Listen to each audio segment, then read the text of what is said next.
पहा नवीन एपिसोड्स एकदम add free.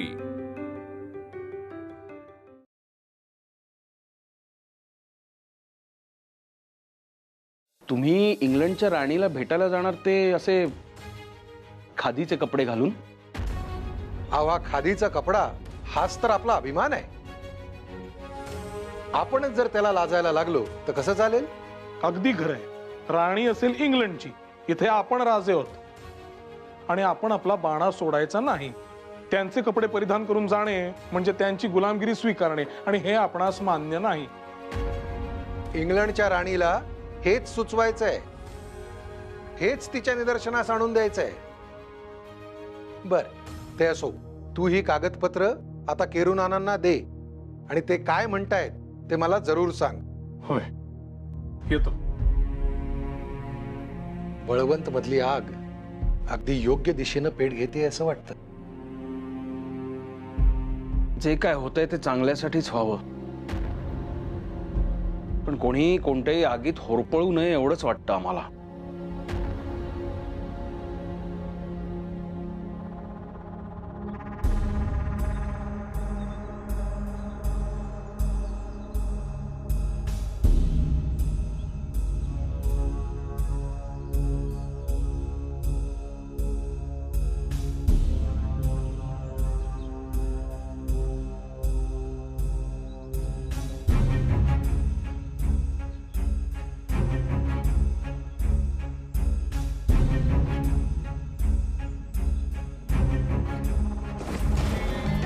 काका, काका उठा। तुम्हाला जोर आहे तुमच्या अंगात? हो हो, पाणी आणतो मी। तुम्ही बसले राहा बरं। बसा, मी आलो।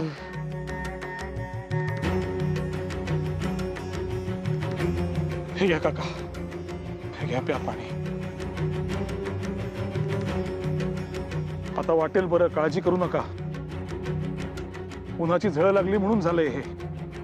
देवाबांनी भेटलाच पोरा। असं वाटलं होतं आज तो वरच बोलवतोय। नाही नाही नाही, असं म्हणू नका। 2 घास खाऊन घ्या, माझ्यासोबत चला। 2 घास? हा ना, आधीच आम्ही समजा वाटून घेतलंय। रोज कुणीतरी 1-2 घास खाऊ शकतं। माझ्या पाठीवर 2 पोरं, मी उपाशी राहिलो तर कधी कधी ते आठवड्यातून 2दा घेतात 2 घास। शेवटची भूक कधी भागली ते बी आठवत नाही।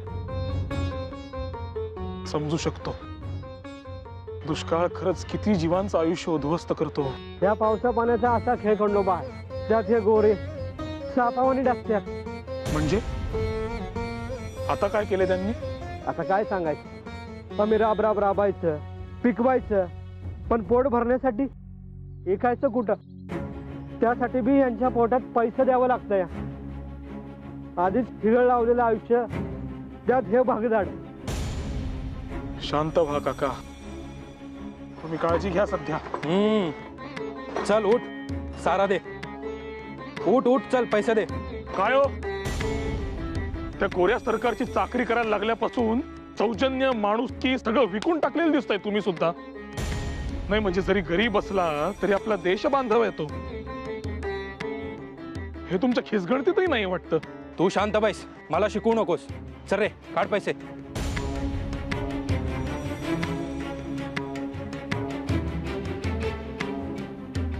हे काय 4 आणे?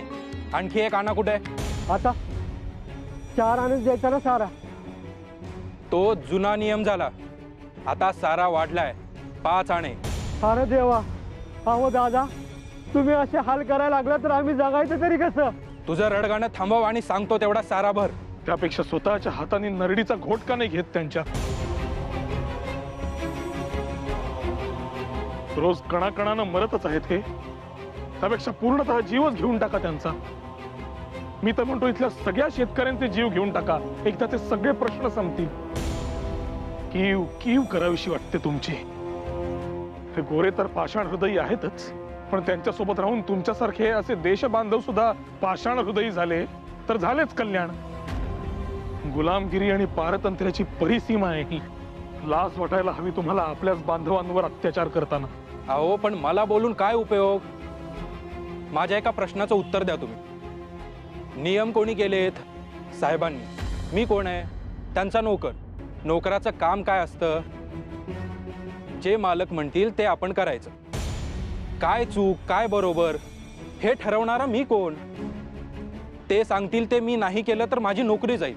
आणि तू मला का बोल लावतोयस? तुला जर इतका त्रास होत असेल तर जा सरकारच्या दरबारात आणि त्यांना विचारा हे तुम्ही असं का वागताय म्हणून. आम्ही काय बोलणार आणि आमचं कोण ऐकतंय? त्यांची दारं तर आमच्यासाठी कायम बंद आणि ते काय बोलतात ते आम्हाला काय कळतंय? हो ना. मग जोपर्यंत तुमचं म्हणणं मांडणारा माणूस येत नाही तोपर्यंत सरकारचे नियम पाळा. आता आण तो आणखीन एक आणा. आण इकडे. हो किमान या खेपेस तरी त्यांना. ये बाळा, तू जर शासकीय कामात अडथळा आणलास ना तर मला कारवाई करावी लागेल. चल हो बाजूस. आण रे तो आणा इकडे.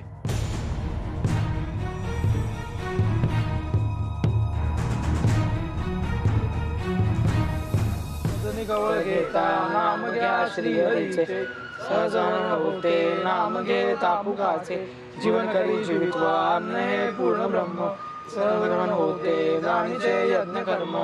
जय जय रघुवीर समर्थ.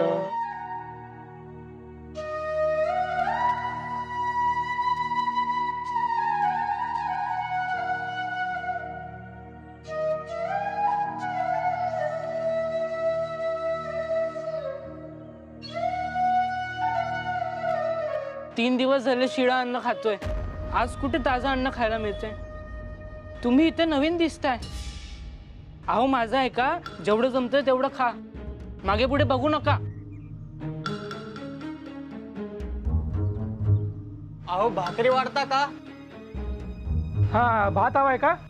भात नाही भाकरी हवी. अहो वहिनींनी निरोप दिलाय, आता हवं असल्यास भातच वाढा. हा ताक तेवढं पोटभर मिळेल. परंतु असे का? असं का म्हणजे? अहो धान्य केवढं महाग झालंय, बाहेर दुष्काळ पडलाय. असं वारावर धान्य वाटत राहिलो तर घरच्या मंडळींनी काय खायचं? अहो अन्नदान हे श्रेष्ठ दान. ते करताना असा विचार. बरोबर आहे त्यांचं. कितीही क्लेशदायक असले तरी एका अर्थी आपण भिक्षुकच आहोत हे मान्य करावेच लागेल आपल्याला. इच्छा अपेक्षा चैन यासारखे पदार्थ आपल्या थाळीत वाढलेले नाही.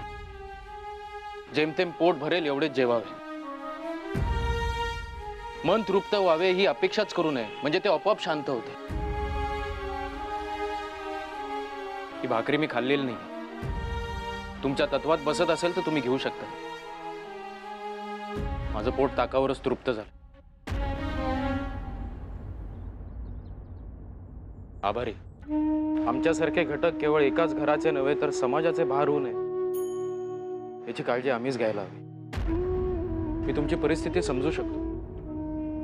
पावसाचा पत्ता नाही, धान्याचे भाव वाढले, जगण्याची तीव्र स्पर्धा सुरू. अशा स्थितीमध्ये तुम्ही तुमच्या स्वार्थाचा विचार केला तर त्यात काही चूक नाही. भोजनासाठी धन्यवाद. जेवणासाठी आभारी आहे.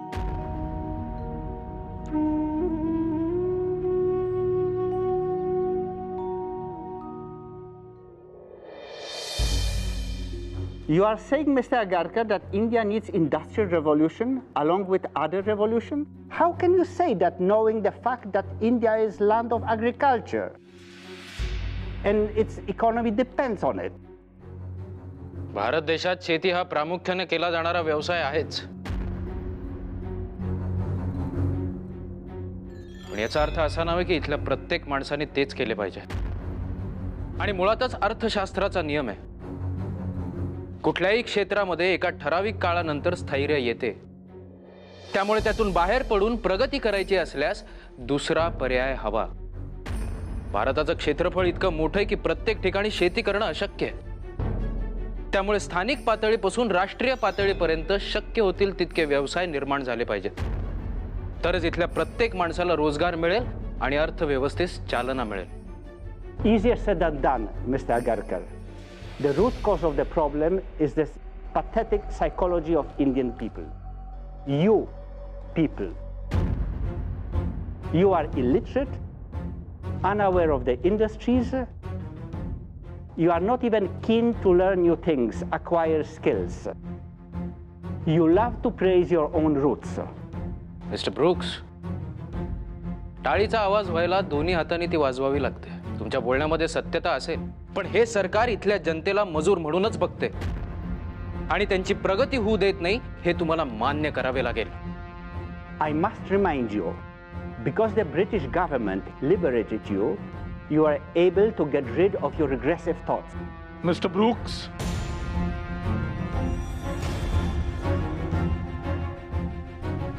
उलट ब्रिटिश राज्य करतायत म्हणून आम्ही आमच्याच मातीमध्ये गाडले जातोय हे तुम्ही देखील लक्षात ठेवा.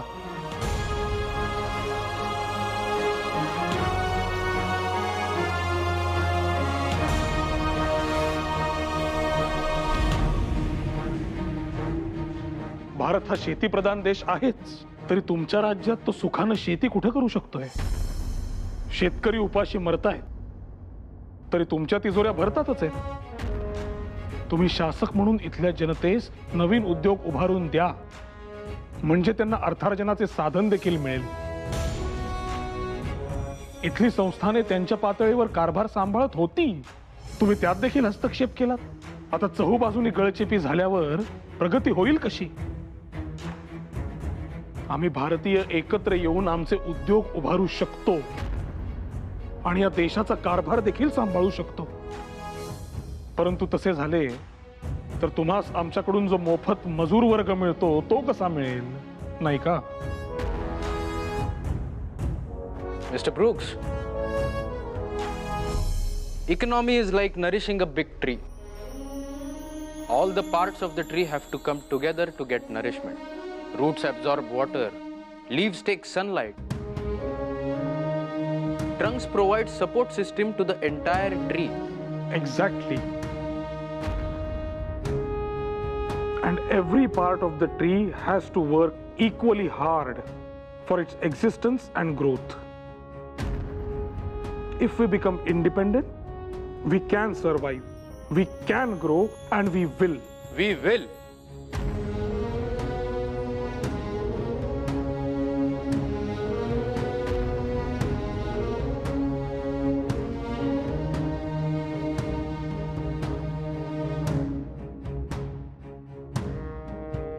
काय बघताय बुवा?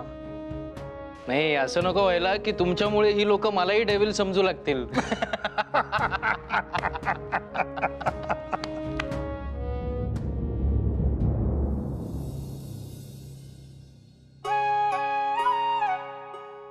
अगं भामे, ऐकतेस का?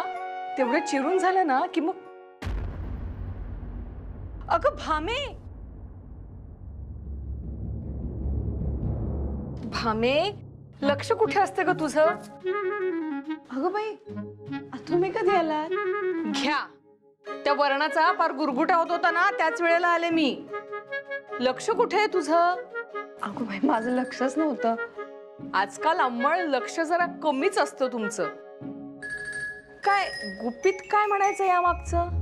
हा, असं काही नाही, ते आपलं. अगं सांग तरी, आम्हालाही कळू दे. काही नाही. काय भामे, हे मात्र तुझं चांगलं आहे. हा, कोणत्याही गोष्टीवर अगदी गोडगोड लाजून दाखवतेस. लाजण्यात तुझा हात कुणी धरू शकत नाही बाई. पण काय ग, इतकं लाजण्यासारखं काय गुपित आहे म्हणते मी? जरा आम्हालाही कळू दे. पुस्तक. हा, पुस्तक? हे काय आणि नवीन? हे की नाही, माझ्यासाठी पुस्तके घेऊन येणार आहे. काय सांगतेस काय? मग काय तर बाई, हे तुला चांगलं जमलं हा भामे. नाही म्हणजे आमच्या बाळवर तू चांगलंच गारूड केलेलं दिसतंय. पूर्वी जो मुलगा लहान सहान गोष्टींवरून भांडायचा, वाद घालायचा, आज चक्क त्याच्यामध्ये इतका आमूलाग्र बदल घडवून आणलायस तू भामे. वा, कौतुक आहे तुझं. मला तर बाई भीतीच वाटू लागलीये. कसली? अहो, उद्या हे जर खरंच पुस्तकं घेऊन आले आणि म्हणाले, भामे तू अभ्यासाला बैस, मी स्वयंपाकाचे बघतो, कसे चालायचं? मला तर आता चित्र पण दिसू लागले. अहो, इतका व्यायाम करून कमावलेलं एवढं ते भारदस्त शरीर असे चुलीपाशी वरण उतरवताना गरम पातेला हातात घेऊन कसे दिसतील? काही विचार करतेस भामे तू.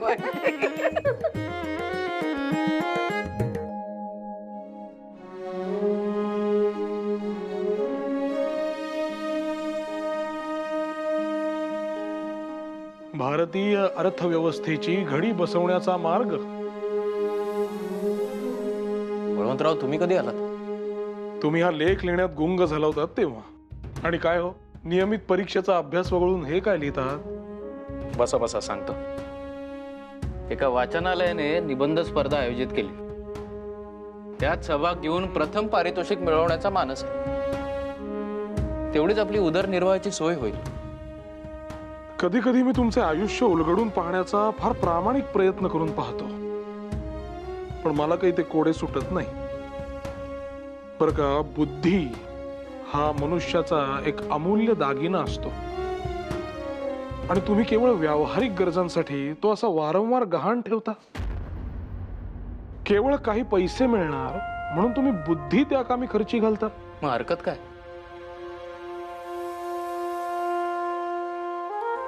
बळवंतराव, तुम्हाला सांगतो, हे बघा, एखादा शिल्पकार जसा आपली शिल्पे विकतो, चित्रकार चित्रे विकतो, तसा मी आपली बुद्धी वापरतो. तुम्हाला सांगतो बळवंतराव, कौशल्य हा असा दागिना आहे जो जितका खर्ची करू तितका तो चकाकतो. मला असं वाटतं आपली ही चर्चा जेवणाच्या पंक्तीत अधिक रंगेल.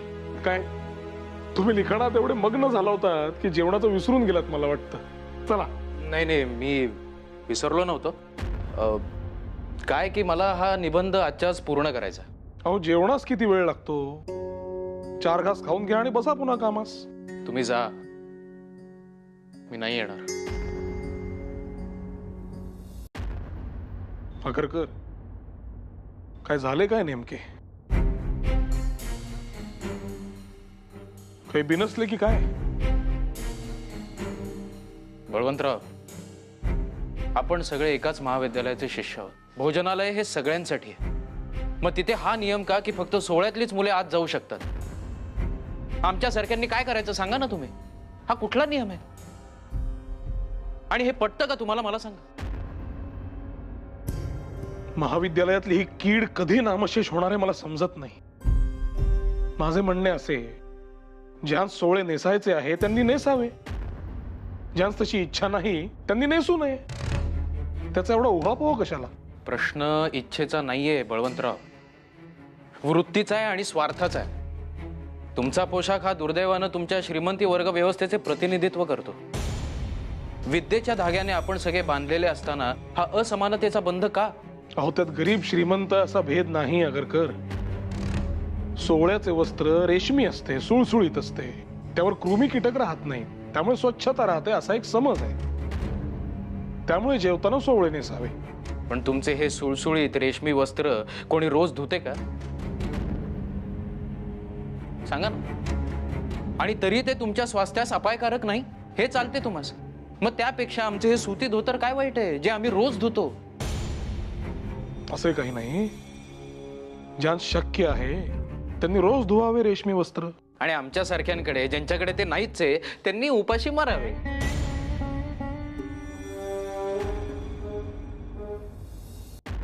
मुळीच नाही. आता ते उपाशी राहणार आहेत ज्यांनी तुम्हाला हा त्रास दिला. चला. नको. छत्रे सर येतील आणि ते हा प्रश्न सोडवतील. बुवा, इथे आपले प्रश्न आपण सोडवायचे असतात आणि ते असे सोडवायचे जेणेकरून पुन्हा कोणी चेष्टा करायची हिंमत दाखवणार नाही. आणि मी सोबत असताना चिंता कसली करताय? चला. येताय ना?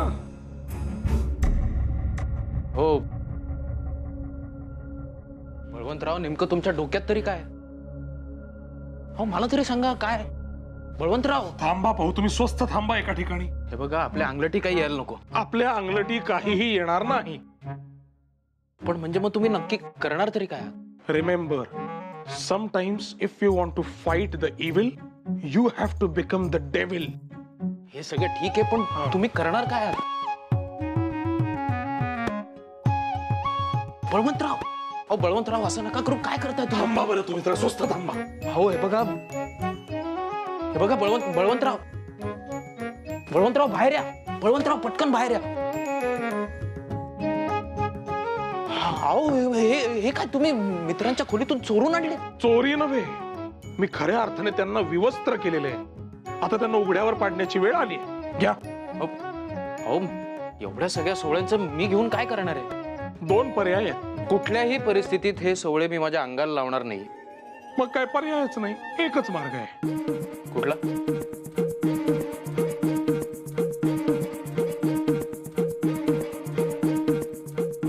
बळवंतराव, तुम्ही माझ्या खोलीमध्ये खोलीमध्ये काय टाकलंय माझ्या? बळवंतराव, मी पकडला गेलो ना तर आपली फार मोठी पंचायत होणार आहे, मी तुम्हाला कुठे सांगतो. काय पकडले जायला घडलेच काय? मला तर बुवा कडाडून भूक लागली आहे. चला तर मग. थांबा थांबा, आपल्याला भोजन मिळणार आहे का? पण आज जर जेवण मिळाले तर ते सर्वांना मिळेल किंवा कुणालाही मिळणार नाही. समानतेचा धागा.